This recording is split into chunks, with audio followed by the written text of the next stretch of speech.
Hey everyone, it's me Anusha back again, and thank you so much for all of the love that I got in my previous video. I saw the comments and I was like genuinely very surprised. So thank you so much for all of that, and thank you to all of my new subscribers. I got like 11 subscribers, which I know isn't a lot, but for me it is. So yeah. So I read your comments, and I was like really busy these past couple of days, so I couldn't reply to them fast, and I'm sorry. I will reply earlier from next time. Anyways, so I thought for this video I could probably help you guys in guiding you how to read your books, because मतलब सबको पता है कि books पढ़नी होती है, right, but कैसे पढ़नी होती है वो सबको नहीं पता होता है, राइट, अच्छे से. तो I might not have the best way to read the books, but I can share how I use to read my books and how I use to like revise from them only, right. So first of all if I talk about physics, right, तो ये मेरी like physics की NCERT है, ठीक है. तो इसके लिए मैंने क्या किया था, इसमें मैंने लाइक फॉर एग्जांपल अगर मैं पहला चैप्टर ही ले लूँ, right, electric charges and fields वाला, तो आपने जो है जब आप पहली बार पढ़ रहे हो chapter, right, you have to basically highlight all of the important points, right? And important points need not only be like concept related, they can also be fact related, because sometimes, you know, they'll give you statement based questions and then you might have to like, you may not know, right, ki, like statement 1, statement 2, and like true or false whether those statements are, and they might give you concept factual question, factual statements also in that. So there you might fall in trap. तो जैसे कि ये मेरी book है, right, तो यहाँ पे मैंने हाईलाइट कर दिया था. तो अब जब मैं नेक्स्ट टाइम पढ़ूँगी ये चैप्टर, मैं सिर्फ लाइक हाईलाइटेड पोर्शन ही पढ़ूँगी, मैं बाकी का पोर्शन नहीं पढ़ूँगी, because to me it's not that important, right. Similarly यहाँ पर भी, यहाँ पे ऐसे ऐसे आपने बेसिकली हाईलाइट करके पढ़ लेना है. एंड यहाँ पे ये जो बॉटम में पार्ट था, यहाँ पे it may be important, like it may come. So I just highlighted semiconductors. There's a point over here, like third category called semiconductors. And then we have like, I basically just highlighted all of them. And then जो यहाँ पे in text questions होते हैं, right? In text questions भी करने होते हैं. They are also good questions. Most of them are like easy, but some of them are good questions. And then basically you like ऐसे, ये दूसरा, ये नहीं, ये सेम ही चैप्टर है. तो ये इसमें बेसिकली अगर मुझे कोई इम्पॉर्टेंट पॉइंट लगा तो मैंने वहाँ पे पेन से भी लिख लिया, जो मुझे फॉर्मूला पता है, राइट, मॉड्यूल में है बट यहाँ पे नहीं है, तो मैंने वो यहाँ पे लिख लिया. फिर जो अपने इंटेक्स क्वेश्चन है वो कर लिए, फिर यहाँ पे और हाईलाइट कर लिया. तो basically you highlight the important points which you feel are going to be important for the exam, right. Here you are basically, I am talking about NEET का exam, not boards. So whatever you feel like they might ask you in the exam, right? For example, if I talk about this topic, physical significance of dipoles, तो यहाँ पे we know that there are some molecules which जिनका dipole moment 0 होता है, right? So you basically highlight that CO2 and CH4 are of this type. Then the next one, why they develop, so you have like different types of dipoles, right? So because of that you can highlight what you feel might come in the exam, and then if you wish you can like add a note in the side, right? So for example H2 में मैंने ये note add कर दिया जो मुझे लगता है I should remember, right, which I might forget, I just wrote it. तो ऐसे ही आपने फिजिक्स में करना है, एंड आपको बेसिकली जो ये पीछे के जो क्वेश्चंस हैं वो करने हैं. एंड जो पीछे के क्वेश्चंस करोगे, मैंने कुछ क्वेश्चंस सर्कल किए हैं, वो अच्छे वाले क्वेश्चंस हैं मेरे लिए, एटलीस्ट थोड़े टफ वाले क्वेश्चंस हैं जो कि मुझे एक बार और रिवाइज करना चाहिए, right. So that's those questions which I have circled.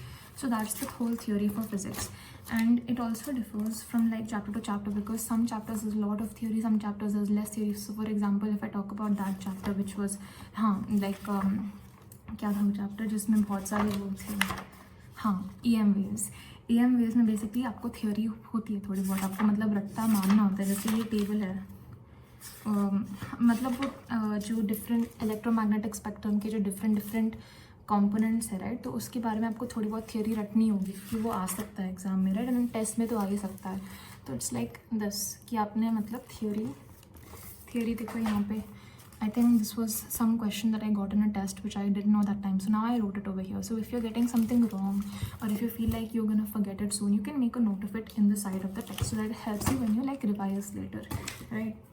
And also coming to like bio में जो bio की जो NCERT है वो obviously you have to treat it as the prime thing. So I'll come to bio, right. So this is like जो 11th and 12th की जो NCERT है, right. तो 11th एंड 12th की NCERT में पहले मैं 11th से शुरू करती हूँ, ठीक है। मुझे हाईलाइटिंग का थोड़ा क्रेज़ है, ठीक है, I admit it, but I also feel that it really helps me. तो जैसे कि मैं आपको दिखाती हूँ, let me show you animal kingdom, ठीक है। तो ये एनिमल किंगडम है। तो मैं बायो में स्पेशली नोट्स भी लिखती थी वही टेक्स्ट बुक में, एंड मैं हाईलाइट भी करती थी बहुत, ठीक है। तो ये देखो, ये है एनिमल किंगडम। ये जो देखो यहाँ पे मैंने सर्कल किया हुआ है जो मुझे लगता है एग्जाम में आएगा, जैसे कि over a million species of animals have been described. So how many species of animals they can ask you, right, और they can properly give you in a statement based question. So over a million, not even million, over a million, that's what you kind of have to focus on. And then this line which I feel is important, all members of Animalia are multicellular, which can again be a statement based question. Then यहाँ पे मुझे कुछ important point लगा तो मैंने वो highlight कर लिया basically, right? And next page में भी like ऐसे basically मैंने यहाँ पे notes बना रखे हैं कि which I feel कि are good for the questions. So like body cavity lined by mesoderm is going to be coelomate, and body cavity not lined by mesoderm would be pseudocoelomate, right? क्योंकि मुझे वो कभी बार I will get confused कि body cavity lined by mesoderm is coelomate and not lined by mesoderm is pseudocoelomate, which is like pouches, right? Or so that was something that I really got confused in.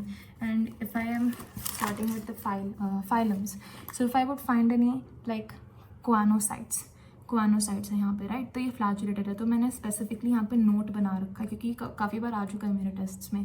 फिर यहाँ पे मुझे अगर कुछ और important note करना हो मैंने नोट कर लिया, जो इम्पॉर्टेंट पॉइंट है वो यहाँ पे हाईलाइट कर लिया, राइट। एंड ऑल्सो यहाँ पे मैंने बहुत सारे नोट्स बना रखे हैं कि what are the different examples of platyhelminthes, क्योंकि ये नीट के पॉइंट ऑफ व्यू से तो नहीं, बट जो मैं एलन के टेस्ट लिखती थी उसमें कभी कभार आ जाता था, तो उसके लिए मैंने लिखा हुआ था, ठीक है। एंड जो भी आपको लाइक वर्ड्स इंपॉर्टेंट लग रहे हैं ना, जैसे कि ये, राइट, तो यहाँ पे लिखा है सीलेटेड कोम प्लेट्स। अब कई बार मतलब पढ़ते पढ़ते you might just over read that, right, you may not pay that much attention to it, but if I highlighted it now, so I know that comb plates are ciliated now, that's for sure that I will remember now, so even if it comes in the exam I won't falter, right. So and then they can reproduce only by sexual means, asexual means are not here, and basically that underline and circling it or making a little square around it, like a box around it, you can do that. That will really help if you don't want to highlight it, right, if you don't want to make it like a little bit too much. And एक और चीज़ जो मैं करती थी वो basically मैं bullet points बना देती थी साथ में। तो जैसे ही हम वहाँ पे बात कर रहे हैं सेंसरी ऑर्गन्स ऑफ आर्थ्रोपोडा के, राइट, तो यहाँ पे मैंने पहले मार्क कर लिया एंटेना, उसके बाद जो नेक्स्ट आया आईज, राइट, उसके बाद जो नेक्स्ट आया स्टैटोसिस, तो सब कुछ आए बुलेट पॉइंटेड, तो ताकि मुझे रिमेंबर किया, क्योंकि एंटेना आईज स्टैटोसिस, एंटेना आईज स्टैटोसिस, ऐसे करके मुझे याद रहता था कि क्या क्या उनके सेंसरी ऑर्गन्स हैं, राइट। एंड ऑल्सो यहाँ पे टिनेडिया के बारे में लिख लिया मैंने कि they are the feather like gills. यहाँ पे अगर मुझे कुछ इंपॉर्टेंट पॉइंट लगा, जैसे mantle cavity, ctenidia are present in the mantle cavity, ये मुझे मैं काफ़ी बार भूलती थी, राइट, कि कहाँ पे हैं, तो मैंने वो उसको मैंने स्पेसिफिकली मैंटल कैविटी के अराउंड एक बॉक्स टाइप सा बना दिया था, राइट। एंड हाँ, मैं समरी पॉइंट्स भी लिखती थी कि लाइक एनिमल किंगडम में स्पेशली बहुत सारे कॉमन फाइला होते हैं जो एक ही कैटेगरी में फॉल करते हैं। For example if you talk about exclusively marine, तो कुछ फाइला होते हैं जो एक्सक्लूसिवली मरीन होते हैं, या फिर सेक्सुअल वाले कुछ फाइला होते हैं जो सेक्सुअल होते हैं, राइट। तो फॉर एग्जाम्पल अगर मैं एक्सक्लूसिवली मरीन की बात करूँ, राइट, तो मैंने यहाँ पे ऊपर में एकदम बड़े से लिख लिया था कि कौन कौन से फाइला अभी तक एक्सक्लूसिवली मरीन है, कि Ctenophora, Echinodermata, Hemichordata, Protocordata. These are all the phylums that I need to remember are exclusively marine. ताकि मैंने एक ही जगह लिखी है, बिकॉज यहाँ पे काफ़ी स्कैटर्ड वे में लिखा होता है, राइट, तो मैंने इसको एक ही जगह में लिखा है कि I can just revise it momentarily if I have to, ठीक है। तो that was something that I would definitely recommend. And हाँ, एक और चीज़ मैं रिकमेंड करूँगी कि व्हेन यू आर रीडिंग ना, like if you try to read between, तो जैसे एज द नेम इंडिकेट्स, ये GR, it's basically Greek, right, so they might ask you the origin of the word, you never no it, NTA, right, so they might ask you that, so you basically go ahead and box it, you anything which you feel like might has it even slightest chance of coming in the exam, because इस बार किसको पता था कि वो जो बहुत ही irritating सा question आया था ये वाला, रिडक्शनिस्ट बायोलॉजी वाला, किसको पता था आएगा, right? But I had highlighted it, I had read it during my Allen का break, which I really thank God for that, वरना मुझसे नहीं होता वो क्वेश्चन। एनीवेज तो basically that's what I'm trying to say कि you can highlight also and you can go ahead and box it with a pencil or a pen just to attract your attention to that word, if you're, especially if you're forgetting it or if you've got it wrong in a test, then to specifically you have to go and highlight that word or box it or underline it, whatever you want to do.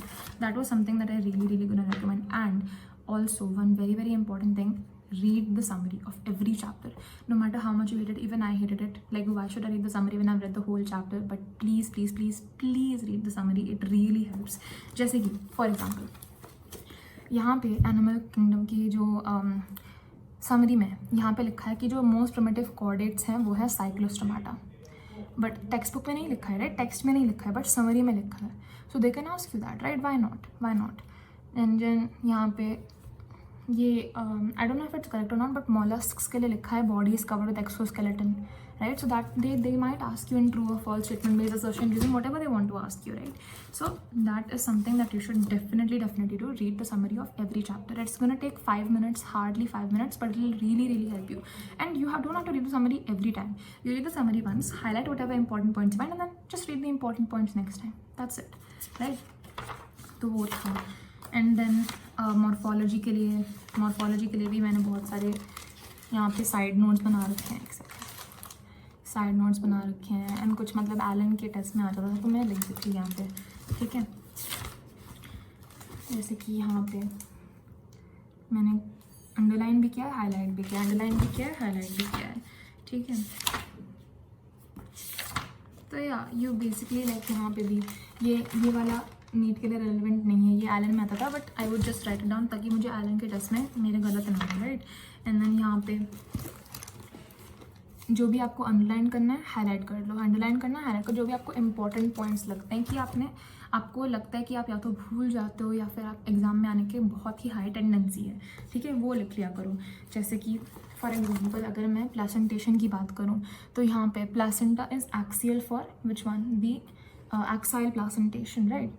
यहाँ पे placenta is axial. What is axial? Placenta is axial. So they might ask you, right? You never know.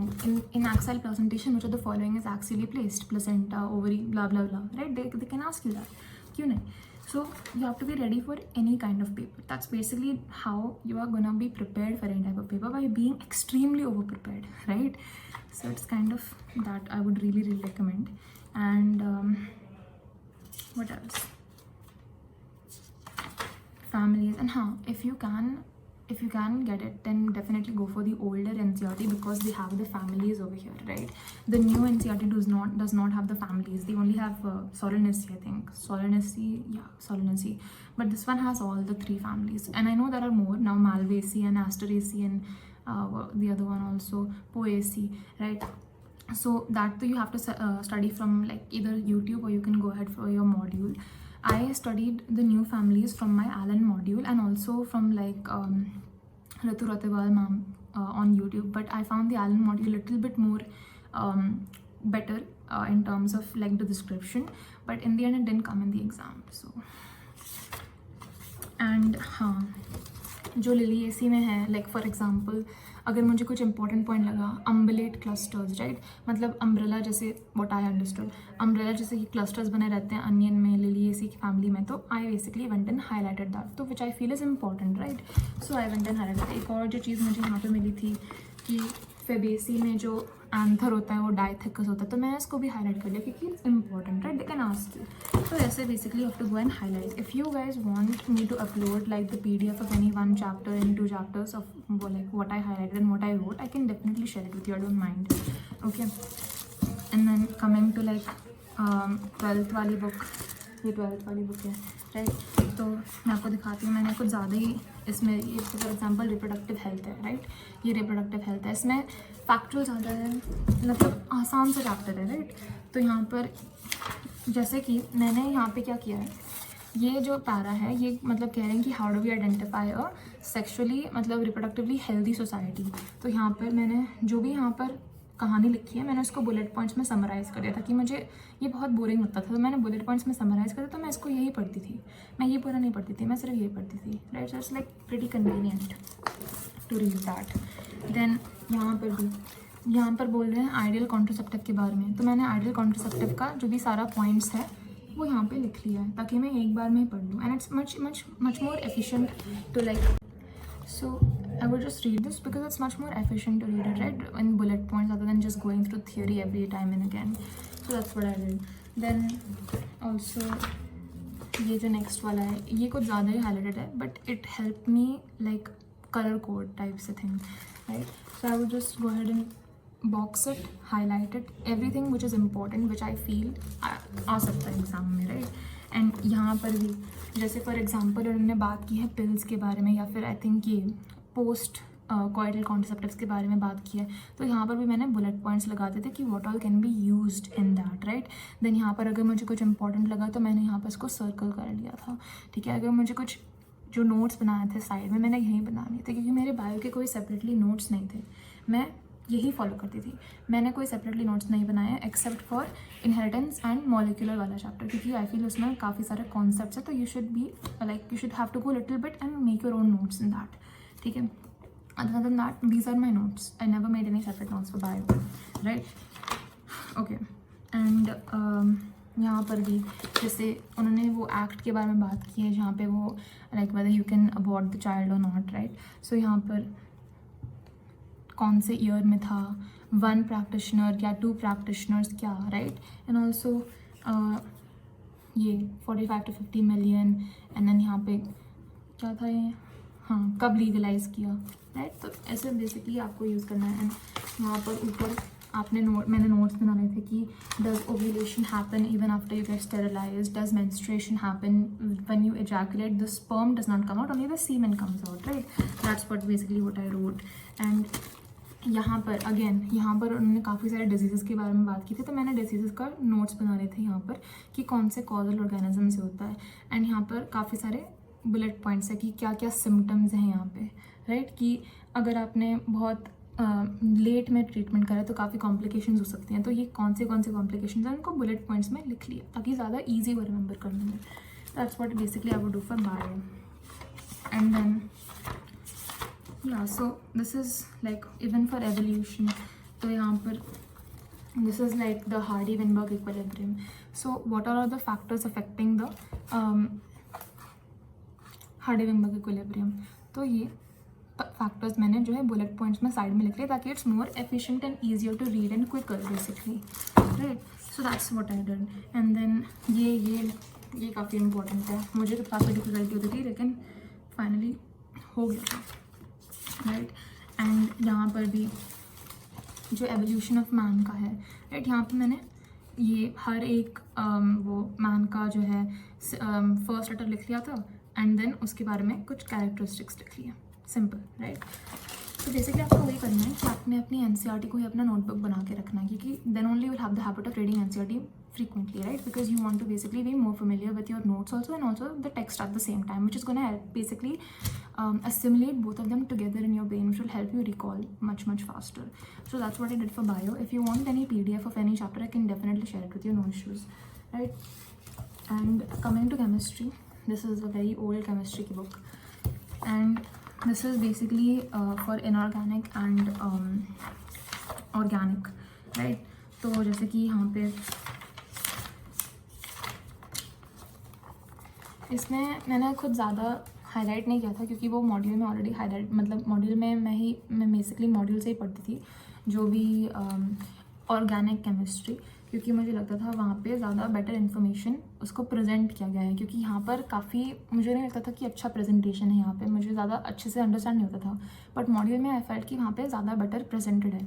But फिर भी आपको पढ़ लेना चाहिए एक बार, क्योंकि you never know the module might miss some point and that was the point that ends up coming in the exam and then you will be cooked, right. So यहाँ पे if I talk about the qualitative analysis, तो इसमें वो जो different methods के बारे में बात करते हैं विच यू कैन प्योरीफाई, तो इसके लिए मैंने अपने सेपरेट से नोट्स बनाए थे, एनसीईआरटी से ही नोट्स बने थे।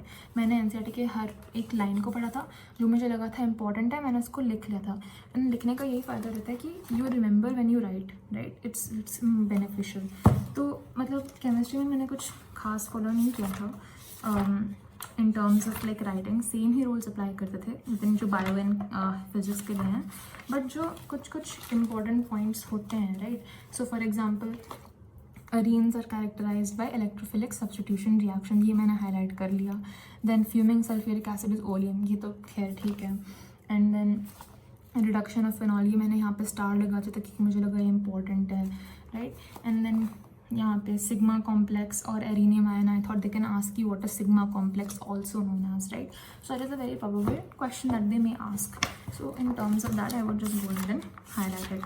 And one thing which I really recommend to everyone is when you are learning the reactions, right, you have to write it down and remember. I used to write it down on that like whiteboard behind, and I used to write down all the reactions one by one, and I used to keep writing them, and then I used to eventually remember them. So if you're not like, just write it, keep writing it at least 5 times, and then trust me, it'll be so much easier for you to remember the reactions if you're having like trouble remembering the reactions. So yeah, that's basically what I thought I would do for this video. And if you guys are like interested in maybe seeing my college reporting videos, I don't know if you guys would be interested in that, then just let me know. I will definitely make some, and I will also make a video on how I managed the last 5-6 months of my preparation before giving NEET. And yeah, thank you so much, and bye bye.